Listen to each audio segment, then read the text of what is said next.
Let's play bold Royal Challengers. Hello, viewers. Now I'm going to talk about my favorite team, Royal Challengers Bangalore. Nonetheless, don't worry, I won't be biased. I like cricket more than RCB. That's true. Wink, wink. Anyway, let's get on with this video. Royal Challengers Bangalore have been called South Africa of IPL. I mean, that is a nickname which this team not once but have proved it more than once. They're the chokers of IPL, and that is the truth. This team is or has always been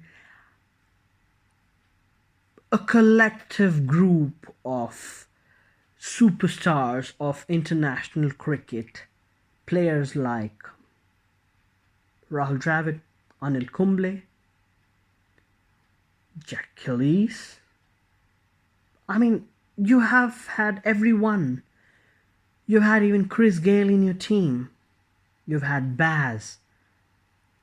You've had Shane Watson, but you did not win. And recently floated up by the fans, E Salah Cup Namde has done you more harm than good. I know the social troll isn't what the players are looking for, but morally, at least one player has affected by this. So fans, please don't do that. The trolling, I mean, you can carry on. But morally affecting a player's mind in the game can be more harmful than doing any good. So, they seem to do well in the auctions every time. Like I said, they have the best players purchased, but what does happen when they go to the ground? Their preparation's good, their workouts are good, their management is good, but something, a spark, is always missing for them. Now, Mr. Virat Kohli, the captain of Indian team, he is also the captain of RCB, and he takes up batting more time than not for the RCB. Now, the opener is the best batsman in the world. He comes to the crease, and let's say he stays at the crease. Teams, watch out, you're gonna have 100 from him alone. Yeah, there have been days where RCB have bundled out for cheap. But can you blame him alone for that? I don't think so. But yeah, we would have another beautiful batsman who's not yet hung up on his, thrown in the towel and just said, I'm done with cricket. Mr. Parthiv Patel, who has done an amazing job last season. He has inadequate runs to stay in the team.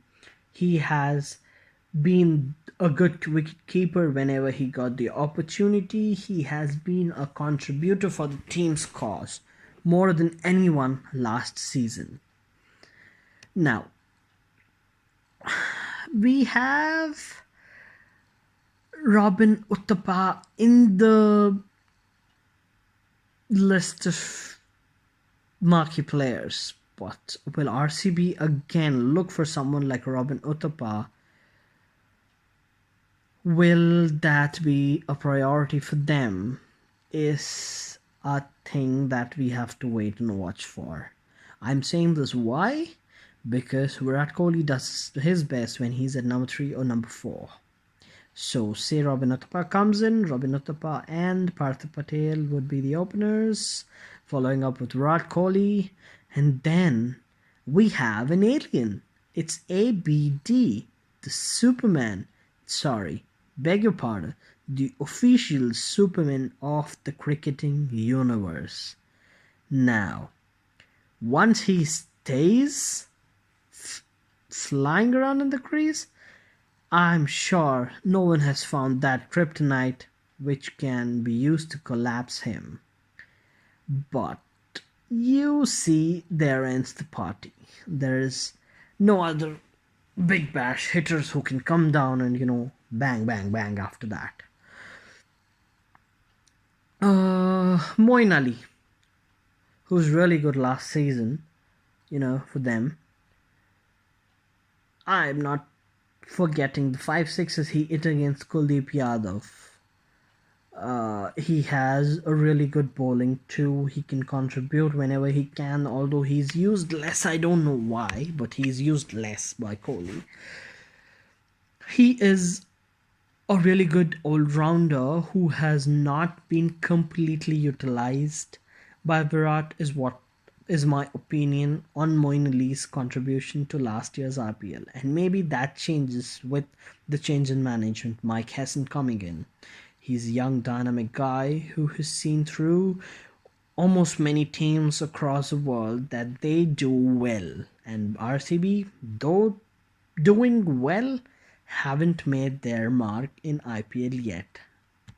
So let's look at the 5, 6, and 7. There have been many players, Pawan Negi, Shivim Dubey, Price Burman, Himmat Singh, and many others. They have tried this, but they haven't found someone reliable. They haven't found someone who is flashy at the spot and says that this is mine. I'm grabbing it with both hands.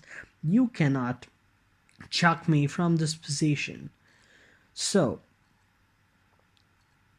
players like Shivam Dubey, Marcus Stoinis, Shimran Hetmai, Colin de Grandhomme, they could make this 5, 6, 7. But you see, the squad was chopping and changing so much that the best players currently couldn't even play 10 matches consistently for RCB.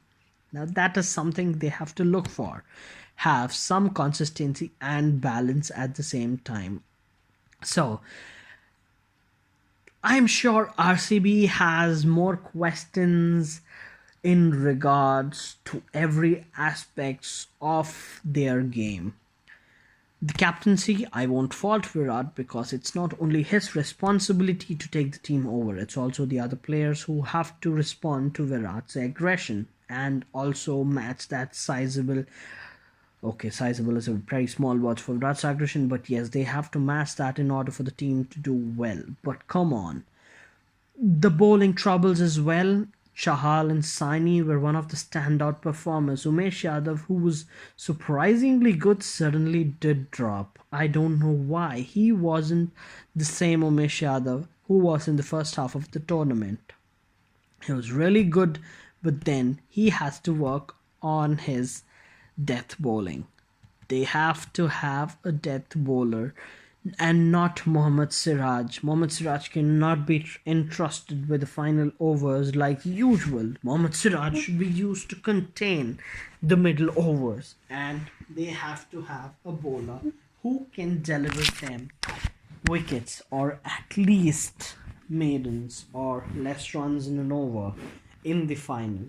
So RCB, they have more troubles that need to be solved come this auction, and we see they have released a lot of players, keeping their half of the core alone. Now, there is one other surprise with this RCB team is that they have got players like Shivam Dubey, Devdutt Padikkal, and if you see, they haven't released Heinrich Clausen as well. Now, I'm talking about these three players because they are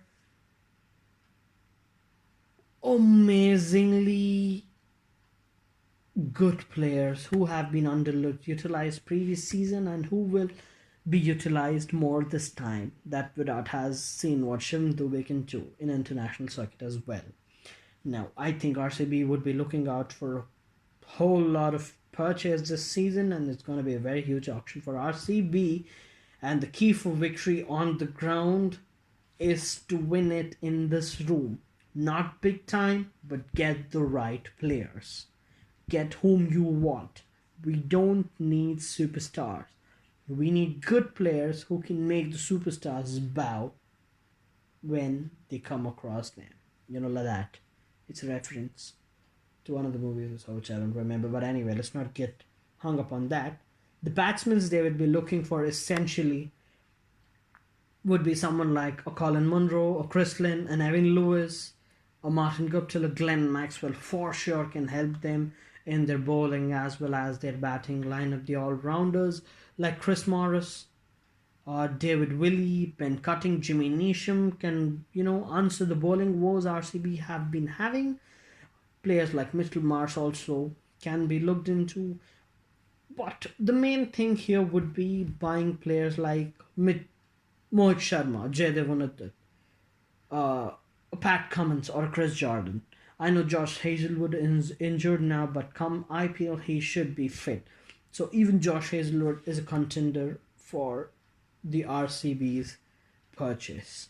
So this ends my video on Royal Challengers Bangalore, and also this ends my IPL auction 2020 playlist. I'm really thankful for all of you for viewing all my videos. I would encourage if you like, subscribe, and share. I would also encourage for you people to take part in the contest which we had declared in the previous video, and comment in the comment section which team do you think can win the IPL 2020, which of our predictions do you think will be coming true come the 19th of December. The last entry would be before 2:30 and the beginning of auction. Please do comment below. Thank you for watching this video, my dear lovely viewers. I love you all.